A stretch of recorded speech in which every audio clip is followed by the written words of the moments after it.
Entrevista então com o deputado Pedro Campos, do PSB de Pernambuco, o deputado Pedro Campos, que participou da Comissão de Constituição e Justiça nesta semana, discutindo ali a análise da manutenção da prisão de Chiquinho Brazão, acusado de mandar matar a vereadora Marielle Franco. Deputado, eu vi a sua fala nesta semana, o senhor criticou então esse pedido de adiamento.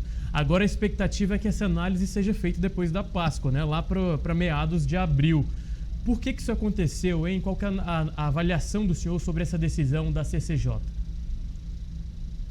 Existe uma prerrogativa dos parlamentares de realizar pedido de vista e adiar uma votação por 2 sessões. E foi utilizada essa prerrogativa por parlamentares do Novo, do PP e do Republicanos. Mas, infelizmente, nós entendemos que, nesse caso, o pedido de vista foi simplesmente para protelar, para adiar a votação e fazer com que a gente, em plena Semana Santa, lavasse as mãos em relação a tomar uma decisão e adiar essa decisão para o dia 9 de abril, que é muito ruim em todos os sentidos. Demonstra a falta de coragem da Comissão de Constituição e Justiça de analisar o caso.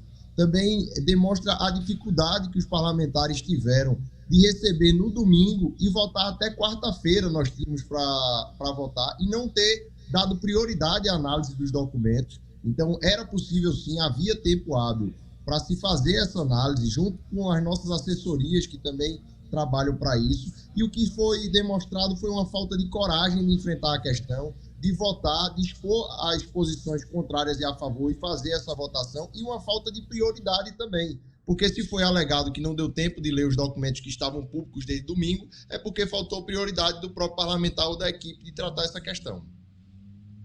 A maioria dos votos lá na Câmara dos Deputados, tanto na CCJ quanto no plenário, para ratificar, né, para chancelar a prisão do deputado Brazão? Acredito que existia sim a maioria pela comoção do caso e também pelos elementos que são trazidos tanto pela investigação da Polícia Federal como pela decisão do ministro Alexandre de Moraes, que foi ratificada pela primeira turma do STF. Então, aqueles elementos ali indicam que existia um flagrante de delito, tendo em vista que o crime de associação criminosa e também o crime de obstrução de justiça estava sendo cometido de maneira continuada. Era um crime que a todo momento foi cometido desde o momento onde se iniciaram as investigações e até a associação criminosa antes mesmo da investigação, porque através da denúncia e da delação de Rony Lessa fica claro que existia uma associação entre a própria polícia e os mandantes do assassinato e os executores para que fosse cometido e acobertado o crime. Então, existiam elementos nesse sentido e também existia a pressão política de um assassinato que foi feito contra uma vereadora, uma mulher negra de periferia que defendia os interesses do povo do Rio de Janeiro e que foi assassinada em razão do seu mandato. E é natural que exista uma comoção nesse caso. Então, existiam elementos técnicos, existia também a comoção para que isso fosse votado essa semana e que os parlamentares tivessem coragem de se posicionar.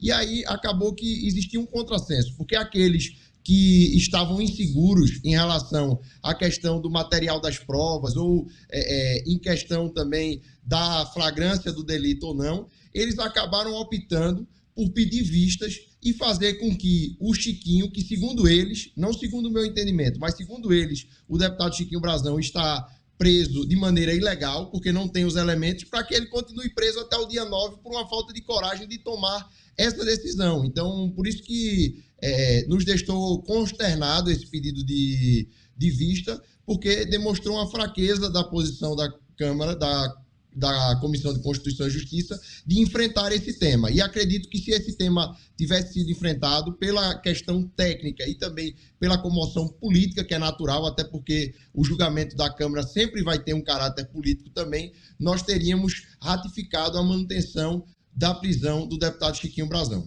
Está aí a posição, então, do deputado Pedro Campos, do PSB de Pernambuco. Inclusive, né, deputado, hoje, sexta-feira santa, dia da Paixão de Cristo em Nova Jerusalém, né? A maior Paixão de Cristo do Brasil. O senhor já esteve por lá?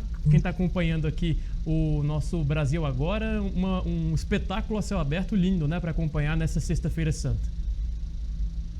Com certeza, é um espetáculo fantástico. Eu tive a alegria de relatar na Comissão de Constituição e Justiça o projeto que transforma a Paixão de Cristo Nova Jerusalém em uma expressão da cultura nacional. Agora, infelizmente, o papel que a Comissão de Constituição e Justiça fez esta semana foi o de Pôncio Pilatos. A Comissão de Constituição e Justiça, por um pedido de vista de alguns deputados, acabou lavando as mãos e deixando para tomar essa decisão depois da Semana Santa.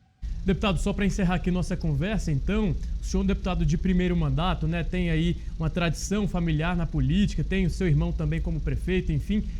Qual que é o foco do seu mandato para quem acompanha, quem está conhecendo o senhor hoje? Enfim, só para a gente fazer esse amarrado aí do seu mandato, né? Do seu primeiro mandato como deputado. Queria que o senhor se apresentasse um pouco e falasse um pouco sobre os seus objetivos e seu foco aí nesse primeiro mandato.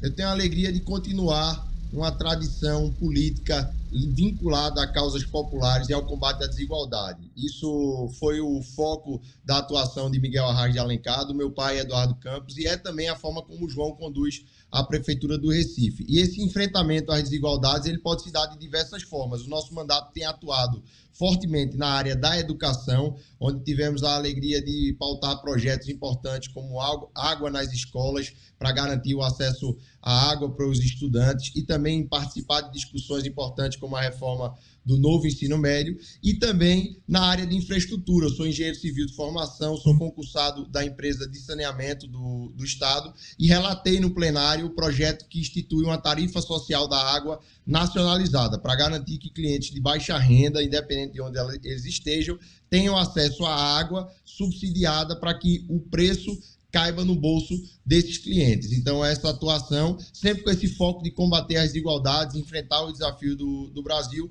mas olhando de maneira muito cara para a questão da educação e também da infraestrutura e do saneamento básico. Tá aí, então, deputado Pedro Campos, deputado platinado, inclusive, né? Aqui participando do nosso Brasil Agora, o platinado veio para ficar, né, deputado? Muito obrigado pela entrevista. Eu que agradeço. Ele veio no carnaval, mas como a gente tá com pouco cabelo, aí a cor que tiver eu tô achando bom. Mas eu espero que daqui para 2 meses para frente, pro São João, a gente já esteja com outro estilo.